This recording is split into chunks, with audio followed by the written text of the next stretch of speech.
Welcome to all JDC nursing classes. This is Divyanshi. आप मेरे साथ पढ़ रहे हैं child health nursing part second, BSc nursing fifth semester का ये आपका सब्जेक्ट है जिसमें हम बहुत ही ज्यादा इंपॉर्टेंट टॉपिक्स को डिस्कस कर रहे हैं। तो आज का ये वीडियो आपके लिए बहुत ही ज्यादा इंटरेस्टिंग होने वाला है क्योंकि हम इसमें डिस्कस करेंगे communicable disease conditions in the children. ऐसे कंडीशन जो कम्युनिकेबल हैं और बच्चों को अफेक्ट करते हैं। कौन कौन से कम्युनिकेबल डिजीज कंडीशन है? For example tuberculosis, diphtheria, tetanus and there are so many condition that affect the children. तो उनके बारे में हम वन बाय वन डिटेल में डिस्कस करने वाले हैं। पार्ट वन है, सेकंड पार्ट में भी हम इसके फर्दर कंडीशंस को डिस्कस करेंगे। तो पार्ट वन में हम डिस्कस कर रहे हैं, पहला कंडीशन है हमारा ट्यूबरक्लोसिस। ट्यूबरक्लोसिस जब भी वर्ड आता है आप इसका मतलब समझते ही हैं कि ट्यूबरक्लोसिस किसकी वजह से कॉज होता है? बैक्टीरिया की वजह से। ये क्या है?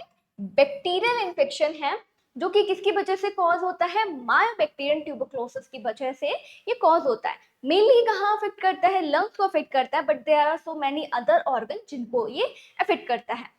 सो ट्यूबरक्लोसिस क्या है? एक बैक्टीरियल इन्फेक्शन है जो किसकी वजह से कॉज हो रहा है? बैक्टीरिया की वजह से। कौन सा बैक्टीरिया कॉज करता है?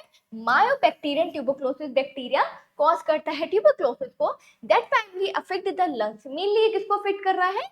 लंग्स को अफेक्ट कर रहा है, but can also affect other parts of the body. But ये अदर जो पार्ट्स होते हैं बॉडी के उनको भी अफेक्ट करता है। कौन से अदर पार्ट होते हैं बॉडी के?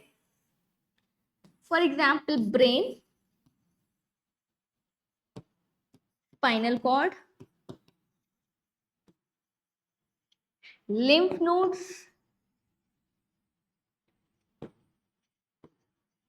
stomach और small intestine।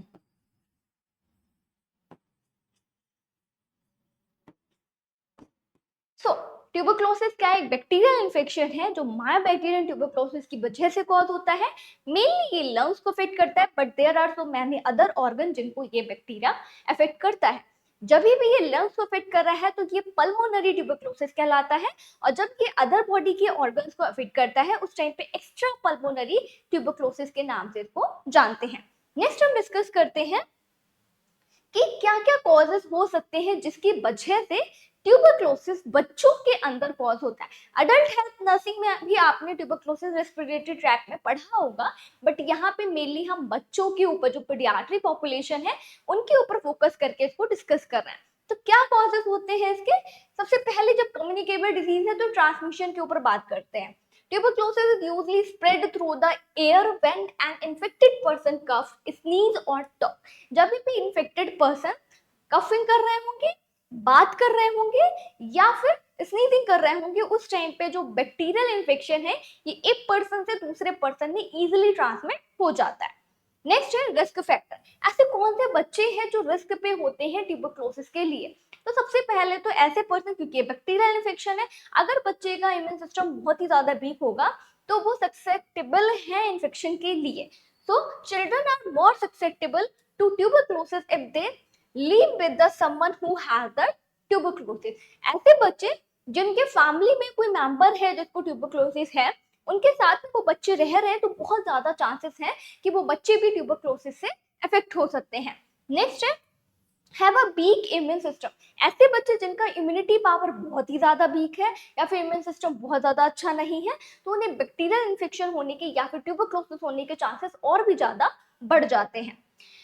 Come from a country where the tuberculosis is common. ऐसे कंडीशन जहाँ पे, ऐसे कंट्री जहाँ पे ट्यूबरक्लोसिस कंडीशन बहुत ही ज्यादा कॉमन है, तो बच्चा जब वहां पे उस एरिया में या फिर उस पॉपुलेशन में रह रहा है तो बहुत ही ज्यादा चांसेस है कि वो ट्यूबरक्लोसिस बच्चों को अफेक्ट कर सकता है। आर होमलेस और the live in a densely populated area. ऐसे बच्चे जो स्लम्स एरिया में रह रहे हैं या फिर जो होमलेस हैं, घर के अंदर नहीं रह रहे हैं, हाइजीन अच्छे से मेंटेन नहीं हो रही है, कंटामिनेटेड एनवायरनमेंट में रह रहे हैं, या फिर बहुत ही ज्यादा पॉपुलेटेड एरिया है जिसमें वो रह रहे हैं, तो वहां पे ट्यूबरक्लोसिस के चांसेस उन बच्चों के अंदर और भी ज्यादा बढ़ जाते हैं। कॉजेस की बात करें तो किसकी वजह से हो रहा है? बैक्टीरियल इन्फेक्शन है तो मायोबैक्टीरिया ट्यूबरक्लोसिस की वजह से ये होता है। Transmission one person to another person, coughing के थ्रू, स्नीजिंग के थ्रू या फिर टॉकिंग के थ्रू ये स्प्रेड होता है या फिर ट्रांसमिट होता है। रिस्क फैक्टर क्या है इसके? ऐसे बच्चे जिनका इम्यून सिस्टम बहुत ही ज्यादा वीक है या फिर ऐसे बच्चे जिनकी फैमिली में हिस्ट्री है ट्यूबरक्लोसिस की, तो वो बच्चे बहुत ही ज्यादा हाई रिस्क पे होते हैं ट्यूबरक्लोसिस के लिए। इसी के साथ ही साथ ऐसे बच्चे जो स्लम एरिया में रह रहे हैं या फिर इन्फेक्टेड एरिया में रह रहे हैं, तो उनमें भी ट्यूबरक्लोसिस होने के चांसेस और भी ज्यादा बढ़ जाते हैं। नेक्स्ट हम बात करते हैं टाइप्स। क्या क्या टाइप्स हैं ट्यूबरक्लोसिस के? तो जैसे कि मैंने डेफिनेशन में ही बताया था, जब भी ट्यूबरक्लोसिस हो रहा है और ये लंग्स को अफेक्ट कर रहा है, तब उस टाइम पे हम कहते हैं पल्मोनरी ट्यूबरक्लोसिस, क्योंकि ये मेनली किसको अफेक्ट कर रहा है? लंग्स को अफेक्ट कर रहा है। तो लंग्स जब भी ब्लड आ रहा है तो किससे कनेक्ट करेगा? ये पल्मोनरी से कनेक्ट करेगा। तो pulmonary tuberculosis only affects the lungs, ये सिर्फ लंग्स को अफेक्ट करते हैं। Extra pulmonary tuberculosis, pulmonary extra का वर्ड का मतलब है बाहर, पल्मोनरी एरिया से लंग्स के बाहर ट्यूबरक्लोसिस कहाँ कहाँ अफेक्ट करता है?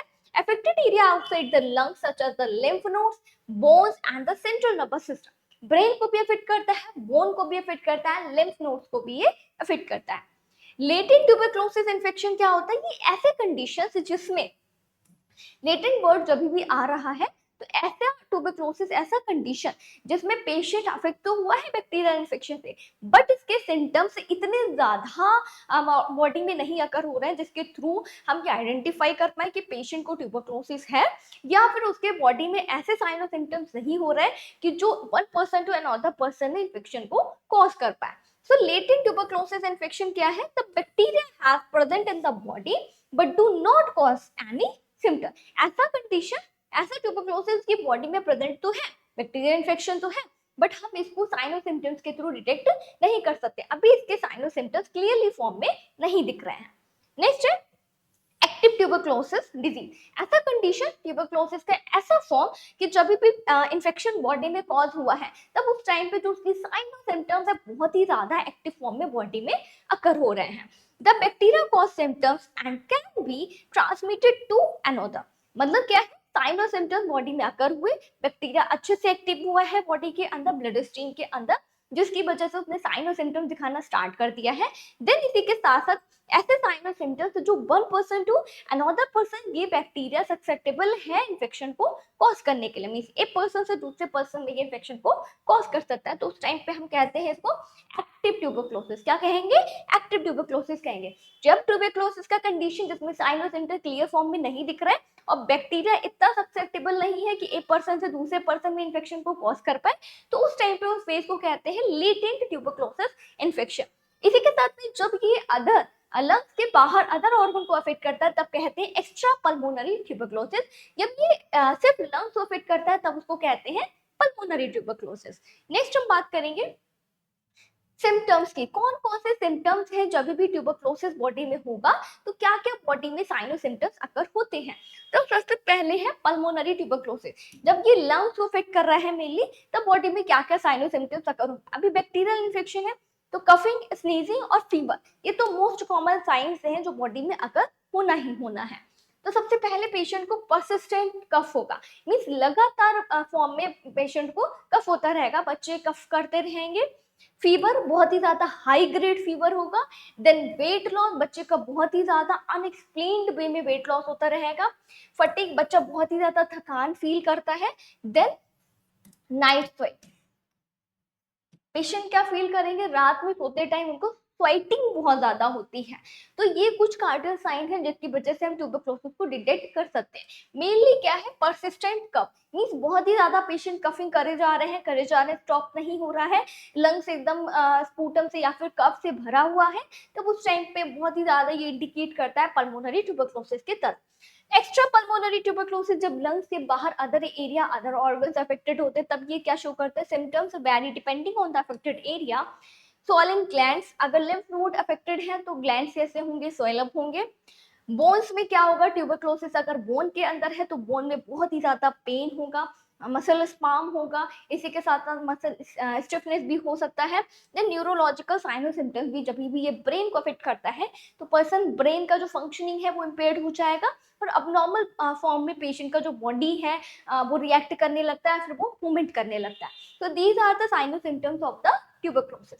नेक्स्ट हम बात करेंगे diagnosis, how we can diagnose the tuberculosis. Diagnose किस तरीके से हम कर सकते हैं ट्यूबरक्लोसिस को? तो बहुत ही मोस्ट फेमस एक टेस्ट है जिसको हम कहते हैं ट्यूबरक्लिन स्किन टेस्ट। सबसे ज्यादा मोस्ट कॉमनली यूज करने वाला होने वाला ये टेस्ट है ट्यूबरक्लोसिस को डिटेक्ट करने के लिए। इसमें करते क्या है, ट्यूबरक्लिन जो ड्रग होता है उसको फोर आर्म में इंजेक्ट करते हैं। देन अगर बॉडी में बैक्टीरिया प्रेजेंट है तो 48 टू 72 आवर्स के अंदर ये रिएक्ट करना स्टार्ट कर देगा उस बैक्टीरिया के अगेंस्ट में। और जहां पे भी हमने ये ड्रग को इंजेक्ट करा है वहां पे हम मार्क करते हैं ब्लैक मार्कर से। देन हम वहां पे स्किन के रिएक्शन को चेक करते हैं कि वहां पे क्या रिएक्शन हुआ। अगर ट्यूबरक्लोसिस बैक्टीरिया वहां पे प्रेजेंट है, बॉडी के अंदर प्रेजेंट है, तब उसका साइज बढ़ जाएगा जिस एरिया में हमने ड्रग को इंजेक्ट करा है।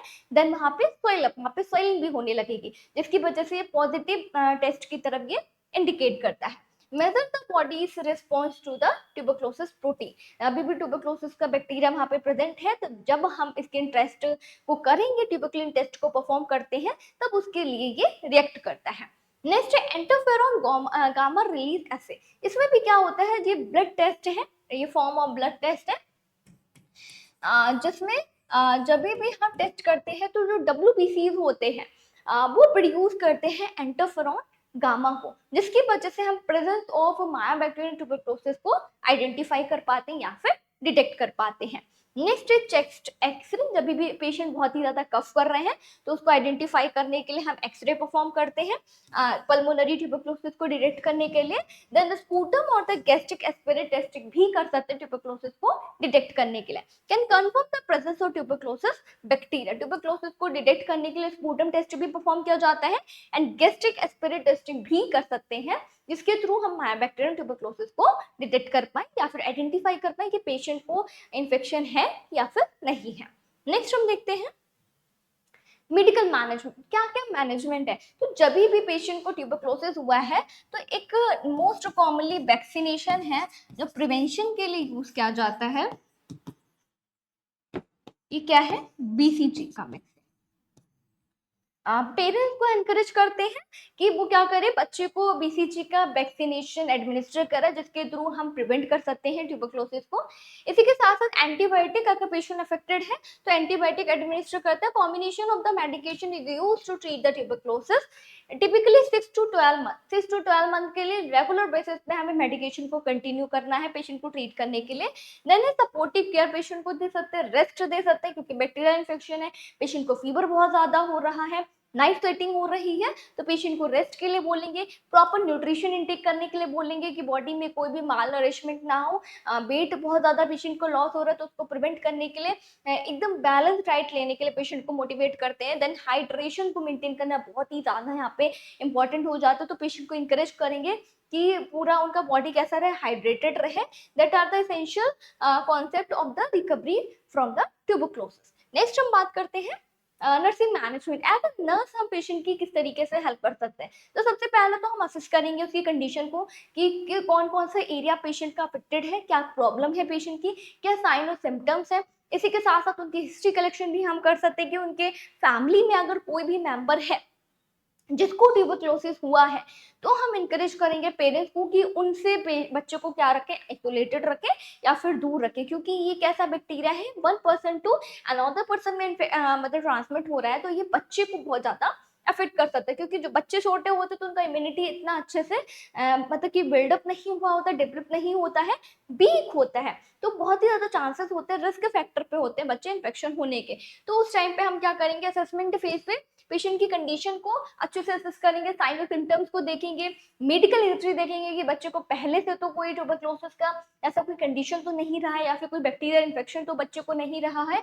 इसी के साथ में exposure to the tuberculosis check करना है कि बच्चा किसी ऐसी जगह पे तो नहीं गया जहाँ पे ट्यूबरक्लोसिस इन्फेक्शन होने के चांसेस हो। अगर वहां पे गया है तो वहां पे रिस्क फैक्टर और भी ज्यादा हमें इंडिकेट करते हैं कि ट्यूबरक्लोसिस होने के बढ़ जाते हैं। नेक्स्ट है एजुकेशन। पेरेंट्स को एजुकेट करना, बच्चों को एजुकेट करना बहुत ही ज्यादा नेसेसरी होता है। एज अ नर्स हम बच्चे को एजुकेट करेंगे, उनके पेरेंट्स को एजुकेट करेंगे कि बच्चे को उस एरिया से दूर रखें जहाँ पे बैक्टीरियल इन्फेक्शन ज्यादा है, ज्यादा डेंस पॉपुलेशन में बच्चे को लेकर नहीं जाना है, अच्छा न्यूट्रिशन डाइट देना है। वैक्सीनेशन के लिए पेरेंट्स को इंकरेज करेंगे कि बच्चे का जो भी इम्यूनाइजेशन शेड्यूल है उसको वो अच्छे से फॉलो करें, जिससे बैक्टीरियल इन्फेक्शन से हम बच्चे को प्रिवेंट कर सकते हैं। रेस्ट के लिए मोटिवेट करेंगे, हाइड्रेशन को मेंटेन करने के लिए उनको टीच करते हैं। Teach the child and the family about the tuberculosis. बताना है कि ट्यूबरक्लोसिस कैसा इन्फेक्शन है, किस तरीके से एक पर्सन में दूसरे पर्सन में ट्रांसमिट हो जाता है, क्या क्या सीवियरिटी है, क्या क्या पोटेंशियल रिस्क फैक्टर हैं जो ट्यूबरक्लोसिस की वजह से कॉज होते हैं। तो सारी चीजों के बारे में डिटेल में हमें फैमिली मेंबर को, बच्चों के एजुकेट करना है। ट्रांसमिशन के बारे में बताएंगे, मोड और ट्रांसमिशन क्या है, देन उसके ट्रीटमेंट के बारे में भी एजुकेट करते हैं। मेडिकेशन एडमिनिस्ट्रेशन, जो भी मेडिकेशन है एंटीबायोटिक पेशेंट को दे रहे हैं बैक्टीरियल इन्फेक्शन को ट्रीट करने के लिए, तो रेगुलर बेसिस पे बोलना है कि मेडिकेशन को डिसकंटिन्यू बीच में नहीं करना। अगर साइन और सिम्टम्स कम भी हो रहे हैं तो ये नहीं है कि हमने मतलब वन मंथ के लिए मेडिकेशन लिया देन उसके बाद में डिसकंटिन्यू कर दिया, क्योंकि हमें साइन और सिम्टम्स अब कफिंग और जितने भी फीवर है या फिर अदर साइन और सिम्टम्स बॉडी में नहीं अकर हो रहे थे तो हमने मेडिकेशन को डिसकंटिन्यू कर दिया। तो पेरेंट्स को और बच्चों को एजुकेट करना है कि ये एंटीबायोटिक जो है आपको 6 to 12 मंथ के लिए कंटिन्यू बेसिस पे लेना ही लेना है। बॉडी में साइन और सिम्टम दिख रहे हैं या फिर नहीं दिख रहे हैं, क्योंकि बैक्टीरिया क्या करता है बाद में रिकरेंट वे में इन्फेक्शन को कॉज करता है। तो उन्हें बोलना है कि डिसकंटिन्यू ट्रीटमेंट को नहीं करना है without physician order. Monitoring, proper monitoring करेंगे पेशेंट की, regularly assess the children's response to treatment and the potential side effect. Check कर रहा है कि बच्चे के अंदर कोई भी ऐसे रिस्क फैक्टर तो नहीं है जो आने वाले टाइम में अकर हो सकते हैं, तो उनको रेगुलर बेसिस पे मॉनिटर करते रहेंगे।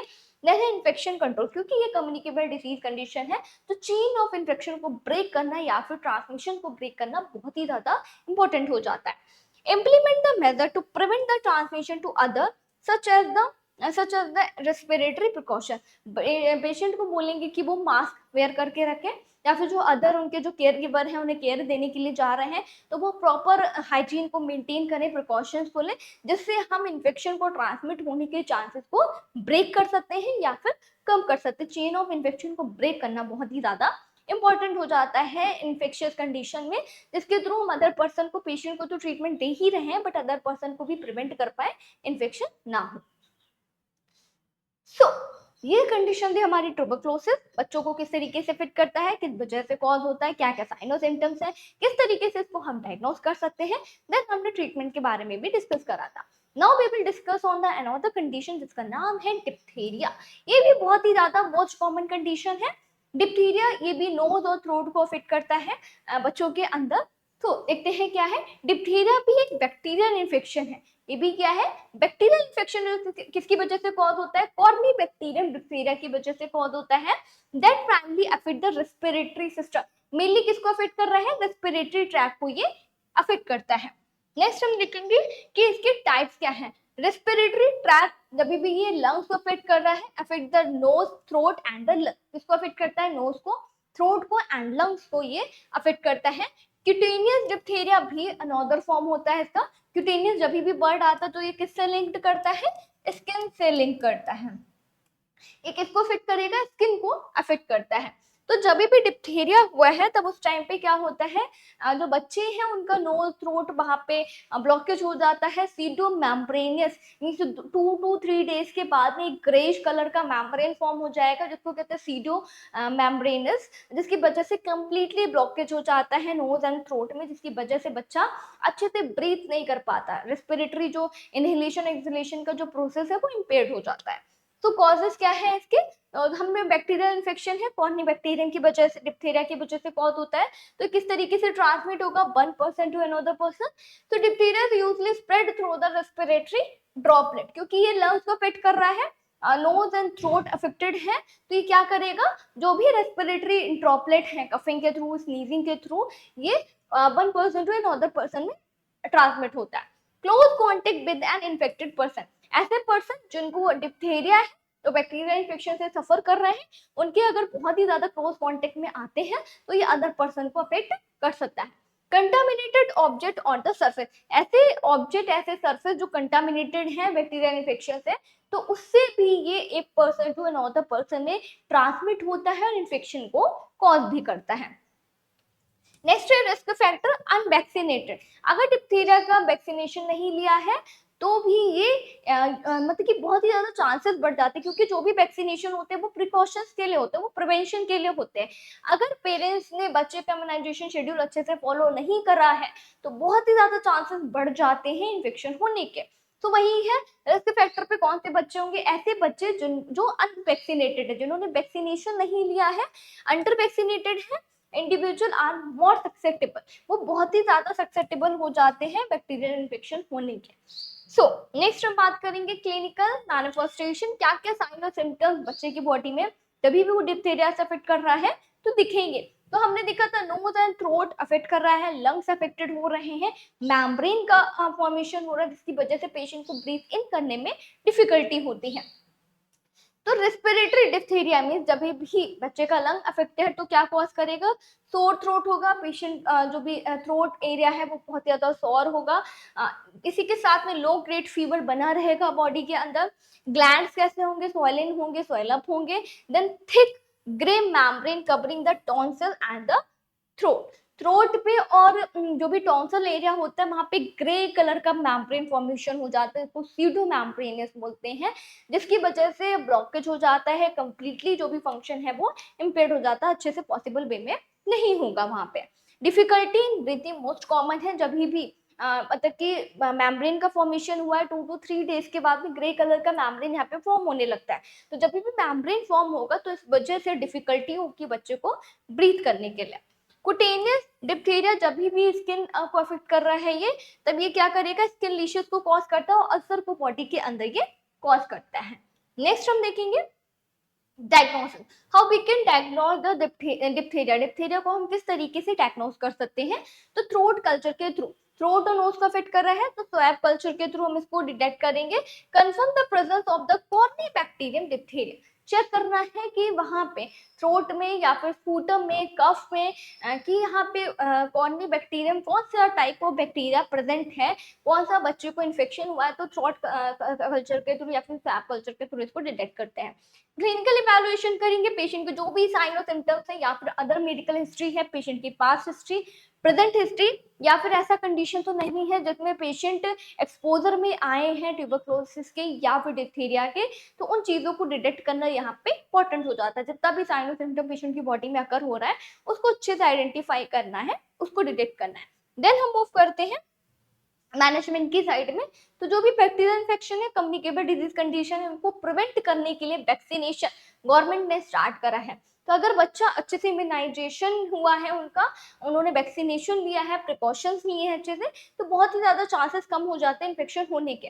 ऑन द अदर हैंड अगर उन्होंने वैक्सीनेशन नहीं लिया है और अच्छे से प्रिकॉशंस नहीं लिया, हाइजीन को मेंटेन नहीं करा है, पेरेंट्स एजुकेटेड नहीं है, अलर्ट नहीं है, इतने ज्यादा अवेयर नहीं है, तो वहां पे इन्फेक्शन के चांसेस और भी ज्यादा बढ़ जाता है। तो सबसे पहले हमारा मैनेजमेंट आता है vaccination.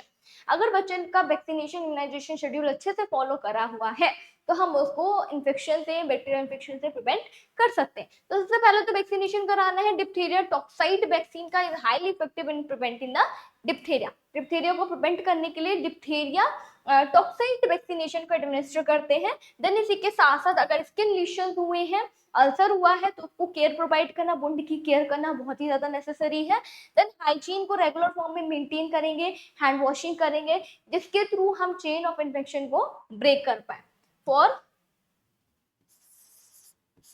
Breaking the chain of infection,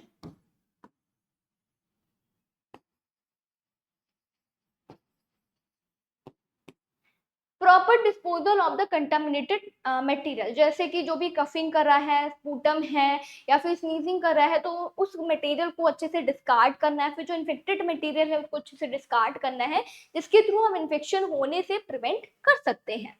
next है nursing management. As a nurse हम क्या कर सकते हैं, तो पेशेंट की कंडीशन को क्या करेंगे, सबसे पहले असेस करेंगे, असेसमेंट करेंगे कि पेशेंट की बॉडी में क्या क्या साइन और सिम्टम्स दिख रहे हैं, पेशेंट मेडिकेशन को लेके किस तरीके से उनका प्रोग्नोसिस लेवल है, किस तरीके से रिस्पॉन्स कर रहा है उनका बॉडी।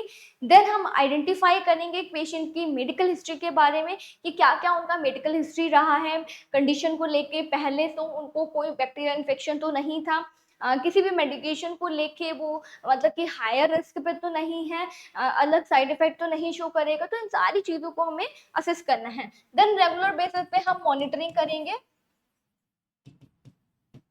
कि पेशेंट को हम प्रिवेंट कर पाए किससे, फॉर द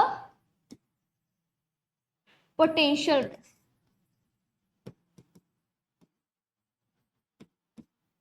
रिस्क फैक्टर और द साइड इफेक्ट।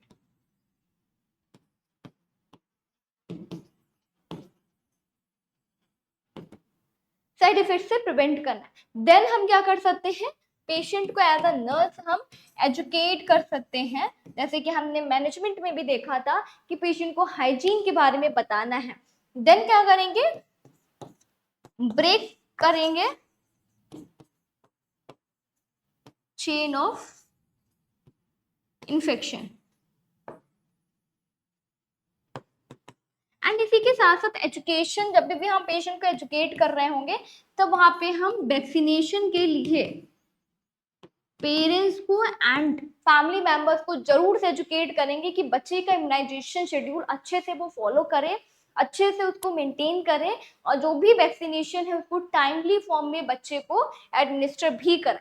तो ये एज अ नर्स हम असेसमेंट कर सकते हैं पेशेंट की कंडीशन को, मॉनिटरिंग कर सकते हैं कि फर्दर होने वाले पोटेंशियल प्रॉब्लम से हम प्रिवेंट कर पाए, एजुकेट कर सकते हैं पेशेंट को, फैमिली मेंबर को प्रिकॉशंस के बारे में, या फिर फर्दर होने वाले कंडीशन को किस तरीके से हम प्रिवेंट कर सकते हैं, क्या क्या मोड ऑफ ट्रांसमिशन है, किस तरीके से ये कंडीशन कॉज होता है, किस बैक्टीरिया की वजह से कॉज हो रहा है, और क्या क्या प्रिकॉशन उन्हें फॉलो करने हैं। एंड देन ब्रेक करेंगे हम चेन ऑफ इन्फेक्शन को, जिससे अदर जो पर्सन है वो अफेक्टेड ना हो। बच्चे को तो ट्रीट करेंगे ही करेंगे, इसी के साथ साथ केयर गिवर को भी हम एजुकेट करेंगे कि किस तरीके से वो अपने आप को भी सेफ रख सकते हैं।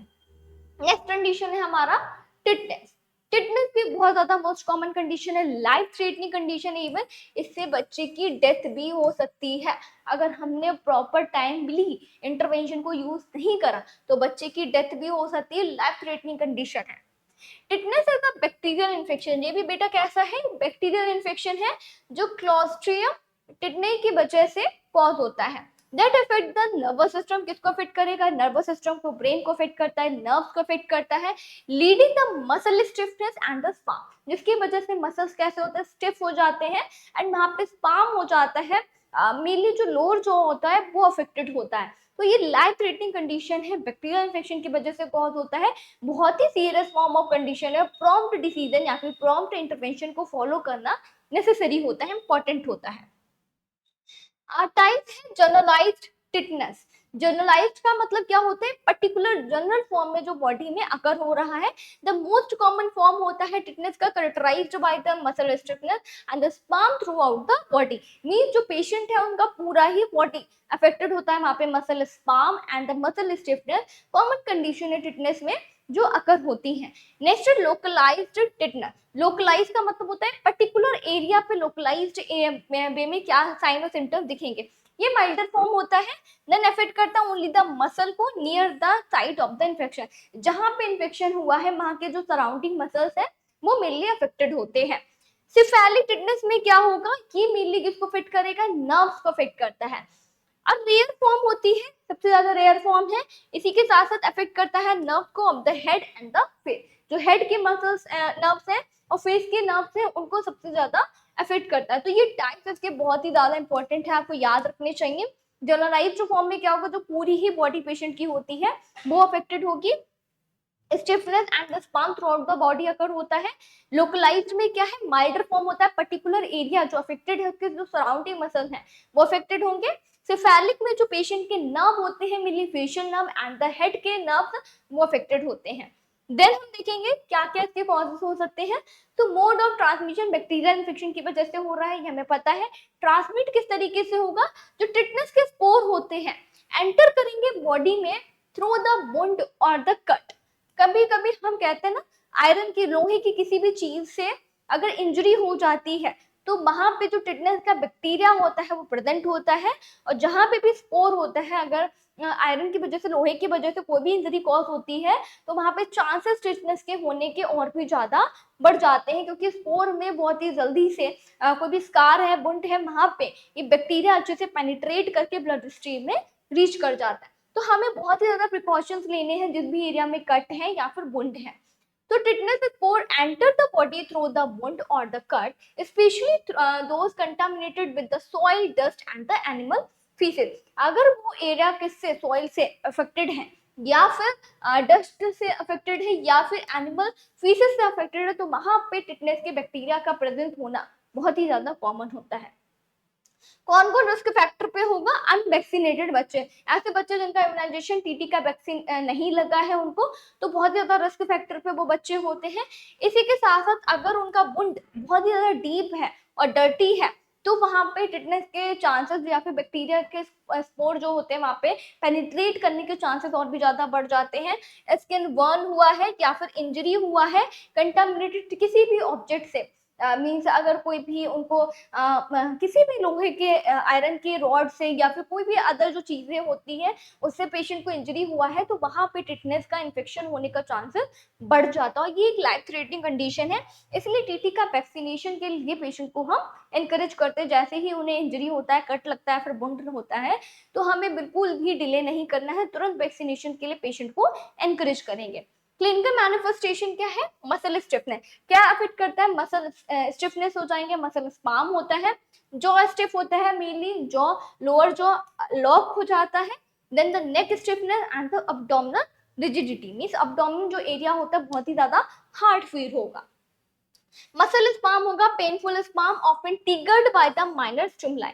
अगर माइनर स्टिमुलाई है पेशेंट को टच करा है तो वहां पे मसल स्पाम होने का चांसेस बढ़ जाता है। अदर सिम्टम्स क्या दिखेंगे? Sweating, fever, hypertension and the tachycardia most commonly sign of symptoms है जो टिटनेस के पेशेंट में अकर होते हैं। स्वेटिंग बहुत ही ज्यादा होगी, फीवर होगा पेशेंट को रेगुलर फॉर्म में, ब्लड प्रेशर पेशेंट का बढ़ा रहेगा और पल्स रेट भी पेशेंट का बहुत ही ज्यादा इंक्रीज फॉर्म में रहता है। इसी के साथ साथ कुछ कुछ स्पोर फॉर्म में टाइनी टाइनी से जो पिंपल टाइप होता है वो भी फेशियल फेस के एरिया में बहुत ज्यादा दिखने को मिलता है टिटनेस के पेशेंट में।